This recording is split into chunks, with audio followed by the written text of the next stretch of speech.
Hi everyone, welcome to Self-Talk Podcast, your channel for holistic self-development through great books. Today, I'm thrilled to share a book that I believe is an essential read for everyone, What Makes You Not a Buddhist, by the world-renowned Tibetan Lama, Dzongsar Jamyang Khyentse Rinpoche. I've personally delved into this book through its Chinese translation, which can be understood as Right View, the Buddha's Enlightenment. What was it that the Buddha enlightened to some 2,500 years ago that continues to command the respect and admiration of all humanity, even modern scientists like Albert Einstein? What truly defines a Buddhist in this complex world? Is it simply holding prayer beads, chanting mantras, adhering to a vegetarian diet, sitting in meditation, or reciting Namo Amitabha Buddha when anxiety strikes? Must one formally join a monastery, take refuge vows, and wear specific robes to be considered a true Buddhist? The truth is, many may wear the saffron robe, yet their actions fall short of the profound standards of a practicing Buddhist. Conversely, there are countless individuals who have never formally encountered Buddhist teachings, yet live lives that embody the very essence of a true Buddhist. In our modern material lives, so many of us are constantly submerged in anxiety. We struggle tirelessly, striving to compete with rapid technological advancements, feeling unable to defeat those with exceptional intellect and talent. What we earn, no matter how much, often feels insufficient to quench our ever-growing desires. Looming global challenges like climate change, the spread of diseases, chemical pollution, ongoing wars, and economic crises also contribute to a pervasive sense of pessimism about our existence. On a spiritual level, we often lack the wisdom and clarity needed to choose a suitable belief system that could serve as a solid foundation for our lives. We find it difficult to distinguish between what is genuine and what is misleading, what constitutes true spiritual practice versus mere superstition. Because of this confusion, many either completely avoid engaging in spiritual development or mistakenly believe that following Buddhism equates to performing superficial rituals like burning incense, making offerings, attending temple ceremonies, or simply donating to charity. They convince themselves they are practicing generosity and virtue, living a virtuous life. Yet tragically, many of these same individuals remain trapped in daily cycles of suffering and anxiety. Are these individuals truly Buddhists? And why do so many of us remain entangled in life's relentless troubles, our hearts unable to find genuine peace, true ease, and abiding freedom? If these fundamental questions resonate deeply with you, today's discussion will help you find profound answers. This book, What Makes You Not a Buddhist, doesn't aim to convert you to Buddhism or persuade you to follow Shakyamuni Buddha. Instead, its core purpose, and mine in creating this video, is to illuminate the most unique, practical, and universally significant philosophies of Buddhism. Regardless of your interest in achieving full enlightenment, if you are simply willing to read, listen with an open mind, and truly reflect on these ideas, you will undoubtedly gain immense benefits. If you choose to engage, the wisdom of Buddhism can offer you a new door of opportunity, transforming your mindset, elevating your consciousness, and ultimately shifting your destiny. In this book, Dzongsar Jamyang Khyentse Rinpoche skillfully dismantles common misconceptions that ordinary people hold about Buddhism. With gentle, simple, and often humorous language, yet imbued with profound wisdom and boundless compassion, he guides readers to understand the true, unadulterated essence of Buddhist philosophy. Those fortunate enough to encounter this book can fully grasp the profound meaning of impermanence, a concept we often hear but rarely internalize. From this deep understanding, you can begin to liberate yourself from countless worries, release the grip of ego, and step onto the path of genuine awakening. The Guiding Voice. Dzongsar Jamyang Khyentse Rinpoche. The author. Dzongsar Jamyang Khyentse Rinpoche, born in 1961, is not only a respected Tibetan Lama from Bhutan, but also a principal lineage holder of the Dzongsar branch of the Sakya school of Tibetan Buddhism. He is recognized as the second incarnation of the great master Jamyang Khyentse Rinpoche, a revered figure in Buddhist history. Rinpoche has undergone extensive training, studying with and receiving empowerments from some of the greatest Tibetan Buddhist masters of our time. He is widely acclaimed as one of the most creative and innovative young teachers of Tibetan Buddhism, known for his ability to convey ancient wisdom in a fresh, accessible way. Beyond his spiritual scholarship, he is also a renowned filmmaker, having served as a consultant for Bernardo Bertolucci's film Little Buddha, and written and directed several critically acclaimed feature films with Buddhist themes, such as The Cup and Travelers and Magicians. Through the lens of cinema, he masterfully conveys the profound philosophies of Buddhism on reincarnation, nirvana, and the very nature of existence. His films possess an incredible energy and rich humanistic spirit, earning high praise and numerous awards at major international film festivals. This book, What Makes You Not a Buddhist, reflects that same deep influence and impact.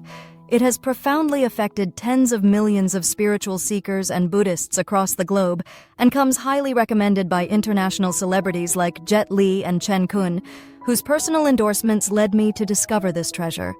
After immersing myself in its pages, I felt compelled to create this video, summarizing its profound insights and sharing a crucial message with you. As long as you carry anxiety within, a guiding faith or inner conviction will surely illuminate your path. What defines a true Buddhist? The Four Seals of Dharma. What truly makes one a Buddhist? What leads to a truly good life? Buddhism isn't merely about renouncing the world, becoming vegetarian, chanting scriptures, or performing ritualistic repentance before the Buddha. While Buddhism is indeed transmitted through religious forms and traditions, it is fundamentally not a superstitious belief system. The very essence of Buddhism lies in the Buddha's original radical perspective, which he conveyed through four truths, known as the Four Seals of Dharma. All compounded phenomena are impermanent. All contaminated phenomena are suffering. All phenomena are empty and selfless. Nirvana is true peace. These four seals are the non-negotiable foundational concepts in Buddhism. The term seal here signifies an authentic mark or stamp, validating the truth. Crucially, these seals contain no specific ethical content or rigid religious rituals. They don't prescribe good or evil actions in a moralistic sense. Instead, the four seals are practical truths, profound insights into reality, discovered through pure wisdom. If a person genuinely accepts and believes these four seals, deeply understanding their implications, then they are a Buddhist. Conversely, no matter what external forms you adopt, what robes you wear, what rituals you perform, if you do not internally grasp the truth of these four seals, you can never truly be a Buddhist. The most profound and transformative value you'll gain from reading this book is the opening of your innate wisdom. The author emphasizes that right view, Chama, is the very heart of wisdom. Possessing right view can unlock and unleash your inherent intuitive wisdom. Right view is simply understanding the world accurately and logically, seeing things as they truly are. It is the first component of the Eightfold Path, which includes right view, right thought, right speech, right action, right livelihood, right effort, right mindfulness, and right concentration. 8 interconnected paths or methods to attain nirvana and ultimately achieve Buddhahood. After fully absorbing this book, you'll see that the Four Seals of Dharma possess a complete and unbreakable superlogic, a coherent philosophical framework that cannot be separated. Truly understanding it will undoubtedly bring about a profound and positive transformation in your destiny. The first seal: all compounded phenomena are impermanent. To deeply understand the concept of impermanence, we must first revisit the story of the Buddha. The Buddha was not a divine being or a god. He was a human being, a prince named Gautama Siddhartha, born in the kingdom of Kapilavastu. This prince possessed every qualification: noble birth, striking appearance, admirable character, immense strength, to inherit the throne and lead a life of luxury. Yet, at his birth, a seer prophesied that the prince would achieve great things, but would ultimately renounce the world and not remain in his homeland. Fearful of his son's departure, the king decreed that Siddhartha must be shielded from all suffering and negativity from childhood.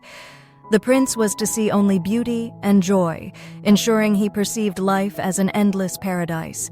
In this environment of utmost indulgence, he married and had a child, seemingly securing his worldly happiness.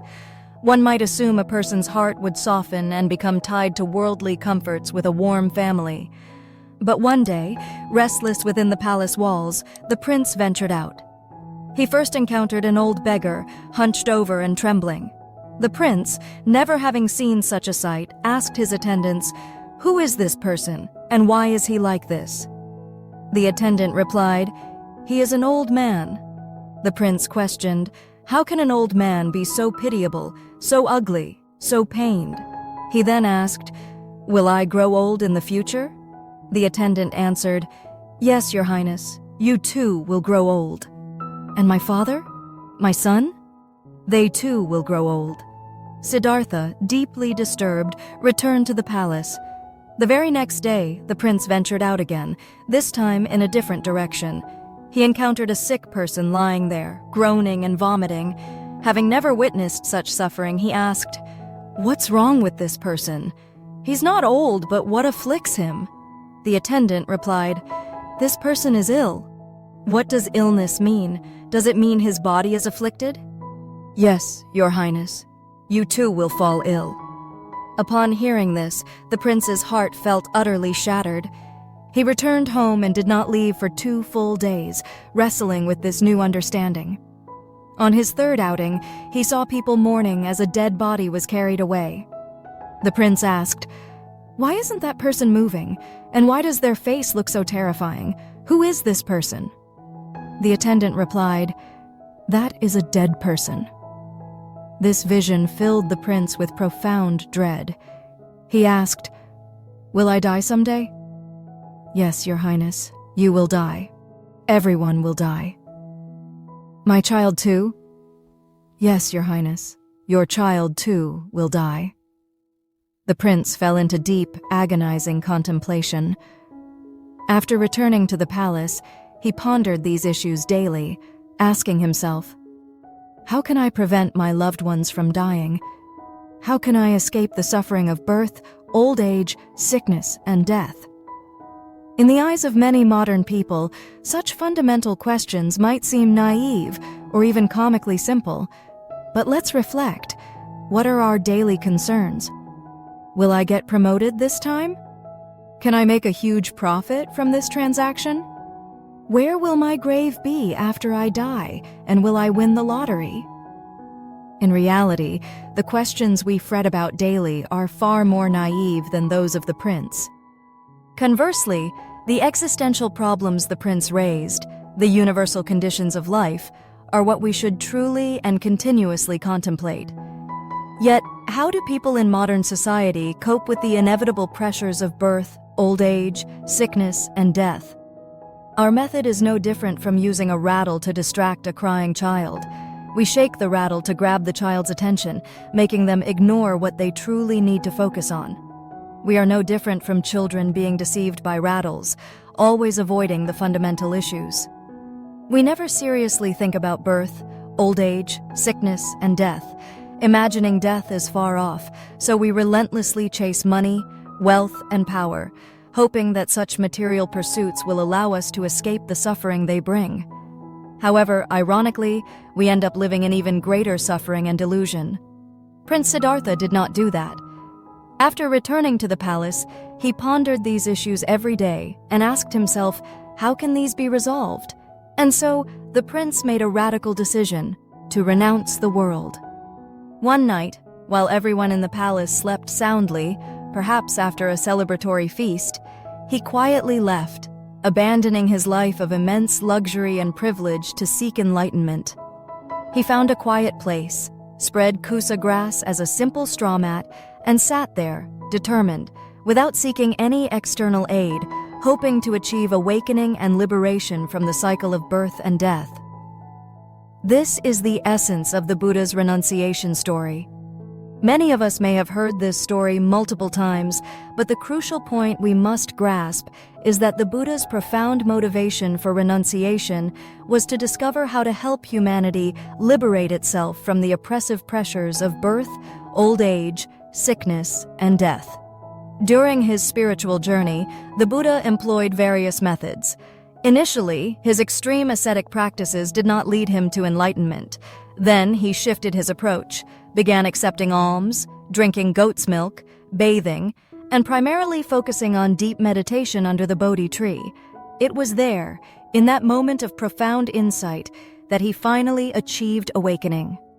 What did the Buddha truly discover in that transformative moment of enlightenment? He realized that what he was experiencing was not just a human phenomenon, but the very nature of all phenomena, the entire world and the entire universe. All things are interdependent. Nothing can exist independently. They are formed by causes and conditions. If any of these elements are removed or change, that thing will not remain permanent. Therefore, everything will change. The Buddha named this discovery impermanence, Anicca. Impermanence, unlike many people mistakenly think, does not simply mean everyone will die. More accurately, impermanence means constant change. Everything in this world is in a ceaseless state of flux. However, many of us instinctively resist this change. Most people only accept the good side of impermanence, that pain ends, that bad situations resolve. They dislike its bad side, that pleasure also ends, that good things don't last. For example, if you currently have a stomach ache, you hope one day you won't. If there were no impermanence, no change, your aching stomach would never be able to heal. The cycle of existence. Compounded phenomena are those that combine. When something comes together, that is the process of birth.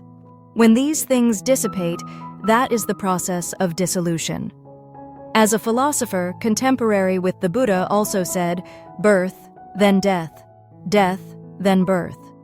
Everything in the world is constantly combining and dissolving and combining.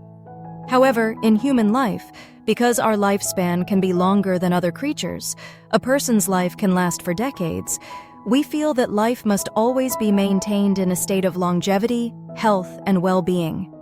Because of this expectation, we resist change. But the more we resist impermanence, the more anxiety and suffering we feel internally. At this point, some might argue, how can I live without hoping for a better life? Who wants to die early? Isn't hope a good thing? It brings belief and points towards positive things. Do you know the story of Pandora's box from Greek mythology?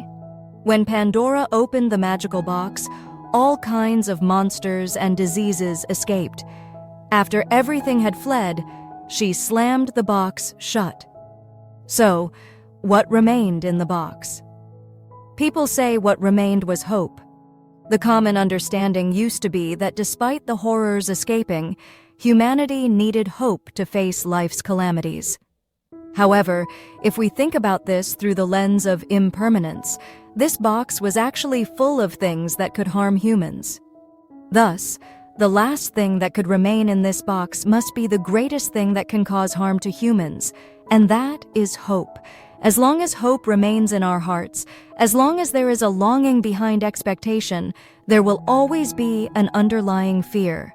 The most fundamental fear is the fear of death, which then leads to fear of loss, fear of insufficiency, fear of failure, and so on.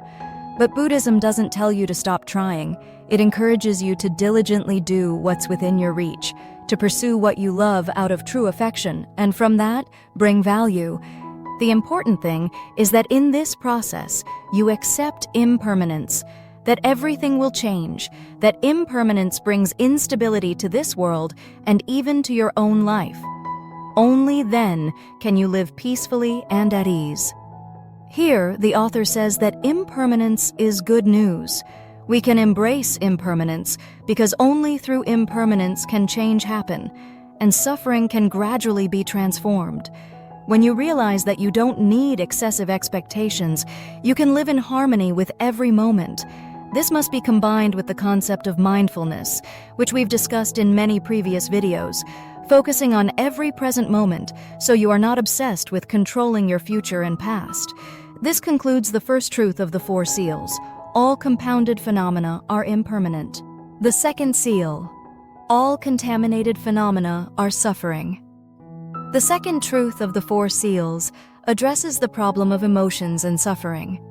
Why did the Buddha say emotions are suffering? The root cause lies in the concept of self, ego, not existing. What is ego? Ego, or Atman in Sanskrit, is simply our perceived I, or self. We see our bodies, understand our thoughts, perform our actions, and thus create the concept of a self. When we perceive our form, feelings, perceptions, volitions, and consciousness, we believe that we are a distinct, separate entity, and that our self truly exists. However, Siddhartha discovered that there is no independently existing entity, inside or outside the body, that can be called a self. All of it is our illusion. We then become overly attached to this self, clinging to it, deeming it most important, and trying to protect it. But this is precisely the source of ignorance, avidya. The Buddha discovered that there is no self, no evil, only ignorance. Ignorance is not stupidity. It is not sin. Ignorance is simply not knowing the truth, misunderstanding the truth, or having an incomplete understanding. All these forms of lack of understanding lead to misinterpretations and misjudgments, overestimating or underestimating. These very distorted perceptions give rise to different emotions, which then plunge humanity into a sea of suffering. However, some might argue that not all emotions are suffering. What about love, joy, creativity, devotion, contentment, comfort? Yet, for Siddhartha, anything uncertain and unpredictable was suffering. For example, love can bring you joy and satisfaction, but it doesn't arise independently.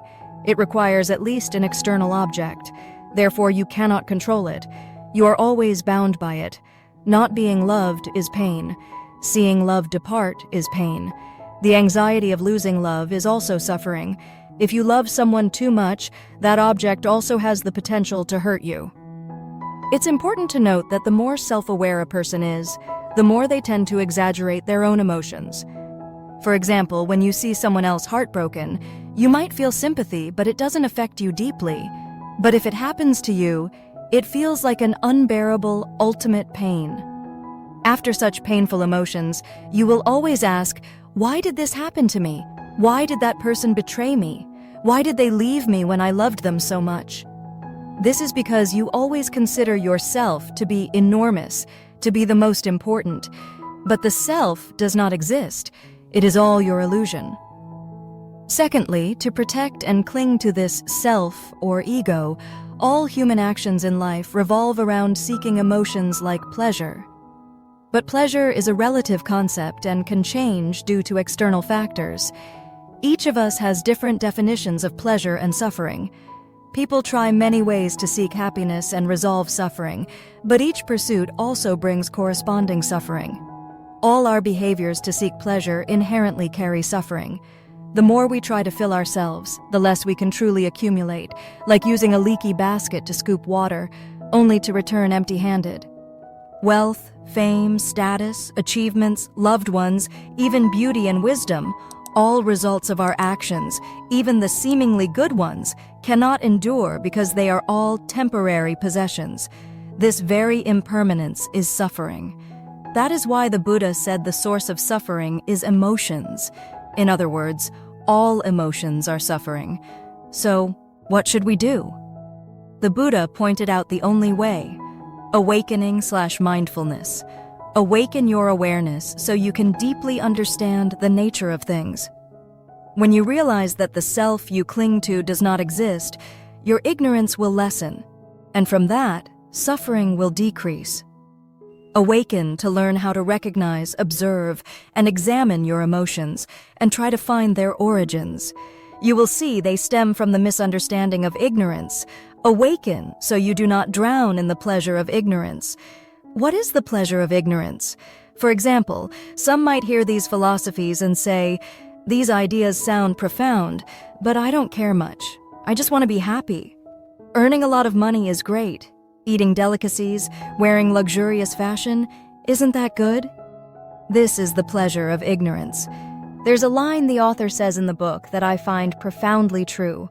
The joy of ignorance is nothing more than continuously overestimating one's own benefits and underestimating one's obstacles. As long as you think, "I'm in a good situation, I'm very happy about it," you will never know the true bad things. We always filter our reception of joy in life. This very filtering makes us avoid the examination of birth, old age, sickness, and death, and resist impermanence. Some might then argue, if you follow these philosophies, won't your life be very boring? The Buddha, after realizing these truths, was not bored at all. He became even more joyful. The happiness he attained was not overcoming pain or pleasure as we simply think, but it was a profound kind of happiness. There is a Buddhist term for this joy called Mahasukha, the great bliss, the joy of awakened awareness, not the temporary pleasures that come from external sources. What is the joy of awakened awareness? It is when you understand the nature and principles of these truths. It does not prevent you from enjoying life. On the contrary, when you can understand the temporary ups and downs, the sweet and bitter and impermanence, you will easily make your life more complete. Have you noticed why awakened individuals or those with relatively high levels of spiritual practice always look at the world with a sense of humor, a smile always on their lips? It's because they are experiencing the happiness of awakened awareness. The third seal: all phenomena are empty and selfless. Next, the third truth in the Four Seals: all phenomena are empty. Siddhartha fully understood the emptiness of existence. He realized that everything we see, hear, feel, think, and know is inherently empty. So, what is emptiness? All phenomena are formed by causes and conditions. They arise from interdependence. When these causes and conditions dissipate, they cease to exist. Emptiness means that all phenomena lack inherent, independent existence. It does not mean they do not exist at all. For example, the chair you are sitting on has emptiness. It's not that it doesn't exist, but its presence is due to the combination of many factors: our need for it, the materials like iron, nails, wood, and even the person who made it. This is the result of the combination of causes and conditions. If there's an issue with any of these conditions, for example, we no longer need it, or a nail or wood breaks, or a chair leg snaps, then it will no longer exist in that form. Everything has the nature of emptiness. But why do we humans assume that phenomena have inherent reality? Because we always understand the world through personal and collective habits, attaching fixed labels and inherent reality to everything. How strong is this habit? So strong that it makes us completely disregard emptiness. That's why most people don't pursue enlightenment or live like Siddhartha. If all phenomena are empty, what then is life? Siddhartha viewed our experiences in this world as a dream. Because our habits have made us cling to this illusory world, believing it truly exists, we fall into an endless cycle of suffering and anxiety. It's like being trapped in a cocoon, unable to escape. However, simply understanding that everything is an illusion, we can liberate ourselves. So, how do we liberate ourselves from illusion? Reflect for a moment. Have you ever talked to elderly people? Many older individuals often consider life like a dream. In their lives, they've experienced immense pain, clung to certain people or things they couldn't let go of. But now, looking back, everything feels as light as a dream. The moment you realize life is a dream is the moment you perceive that emptiness truly exists. Therefore, don't wait until your final years to contemplate emptiness. Right now, if you can awaken, you can gradually withdraw from this turbulent world without clinging to relationships, and you can live in greater harmony with those around you. We will no longer be obsessed with things like achieving high incomes, needing our partners to love us forever, friends to be sincere, or children to grow up a certain way. As you gradually understand emptiness and escape the confines of illusion, you will clearly see all the worries and fears of people in this society. At that point, you won't be indifferent. Instead, you'll become more compassionate and readily help others with wisdom. Here, there's a concept of karma. We often understand karma as retribution within a moral system, hence good karma and bad karma. However, karma is simply a principle of cause and effect. It should not be confused with morality or ethics. Karma has no inherent good or evil. The Buddha also did not set a fundamental standard for what is negative and what is positive in karma.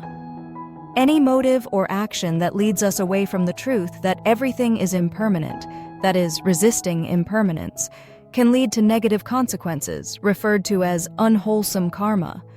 Conversely, any action that leads us closer to the truth that all emotions are suffering, meaning we accept everything that happens, observe our emotions, and are not controlled by ego leading to ignorance, can create positive results, referred to as wholesome karma.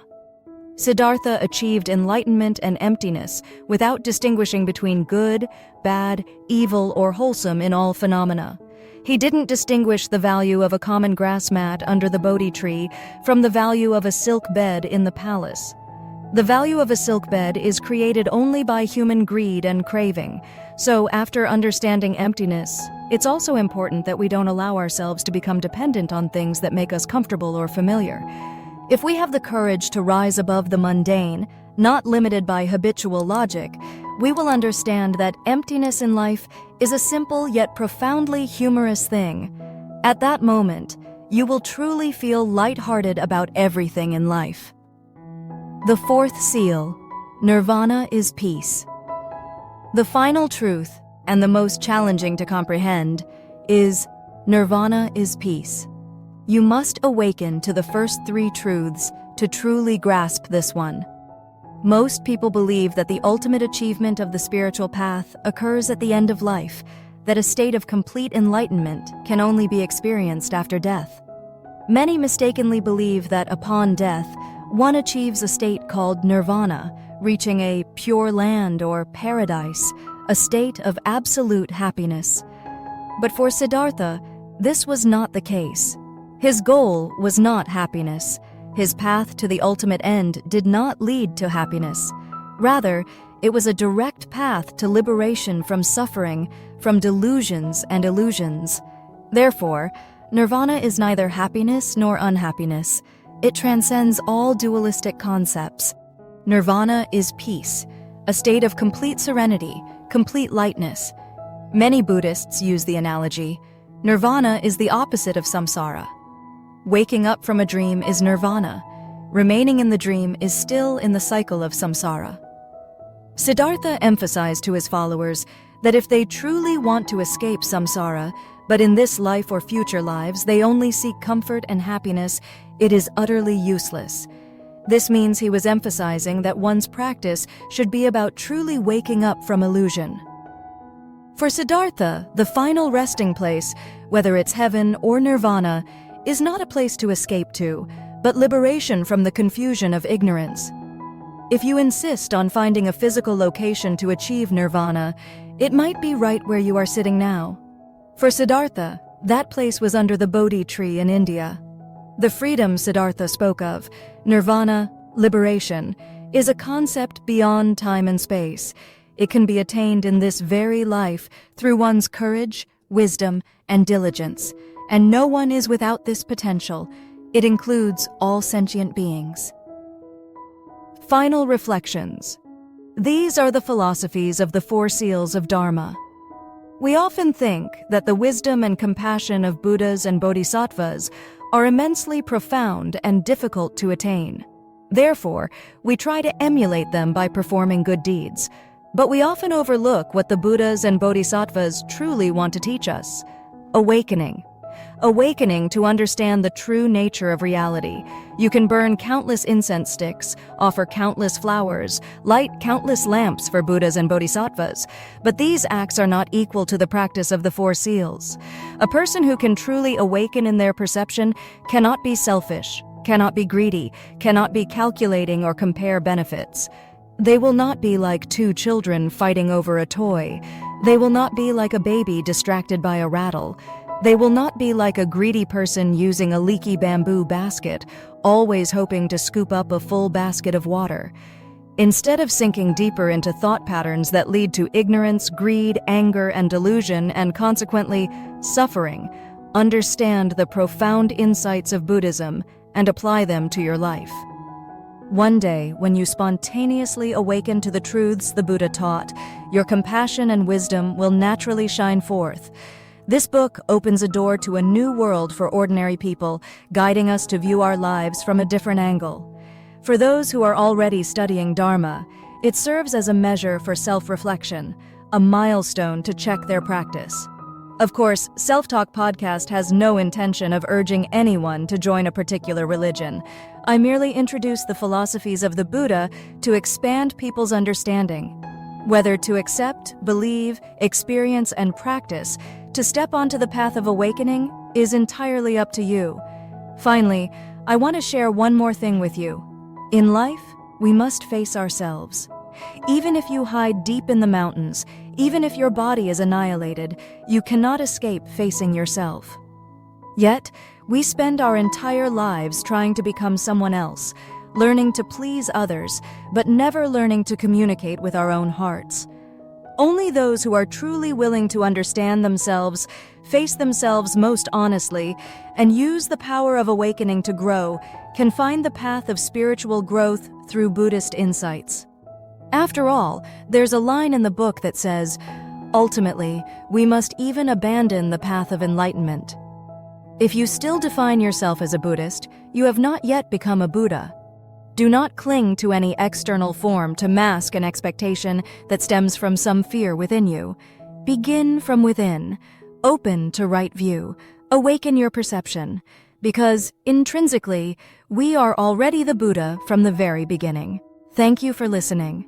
If you found this video helpful, please spread it to those who need it. Don't forget to leave your reflections in the comments below. Hit the like button, subscribe, and turn on the notification bell. This is how you send your support to us. Once again, thank you, and see you in the next videos.